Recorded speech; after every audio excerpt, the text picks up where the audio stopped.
আসসালামু আলাইকুম বন্ধুরা, কেমন আছো? আজকে একদম নতুন একটা আইটেম আমি রান্না করব। এটা আর আগে কখনো করে নেই। এই যে কাকরোল, ডিম আর হচ্ছে নারকেল কোড়া দিয়ে। তো আমি কিছু মশলা, আদা, রসুন, কাঁচামরিচ, পেঁয়াজ ব্লান্ড করে নিব, সাথে নারকেলগুলো দিয়ে দিব ব্লান্ড করার জন্য। এই যে দিয়ে দিলাম নারকেল, সব কিছু দিয়ে একসাথে ব্লান্ড করে এখন আমি ফ্রাই প্যান বসিয়ে 3টা ডিম পোস্ট করে নিয়েছি, আর এখানে কাঁকরোলগুলোকে ভেজে নিয়েছি।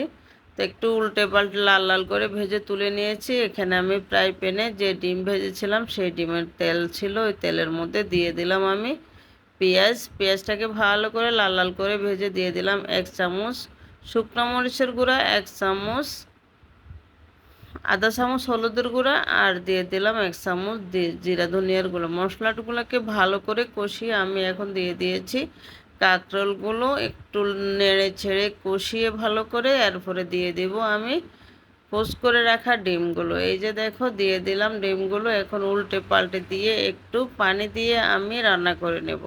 তো কেমন লাগলো আমার এই রান্নাটি? তোমরা একবার হলেও ট্রাই করবে এভাবে রান্না, খুবই মজা, আমরা তৃপ্তি করে খেয়েছি। তো তোমাদেরকে বলবো, অনুরোধ করব, আমি এভাবে রান্না করে একবার হলেও খাবে। তো দিয়ে নামানোর আগে দিয়ে দিলাম কয়টা কাঁচামরিচ, এগুলো গাছের। তো ধনিয়া পাতা ছিল না তাই দিতে পারি না। দেখো মাশাআল্লাহ অনেক সুন্দর হয়েছে। ভালো লাগলে লাইক কমেন্ট শেয়ার করে দাও।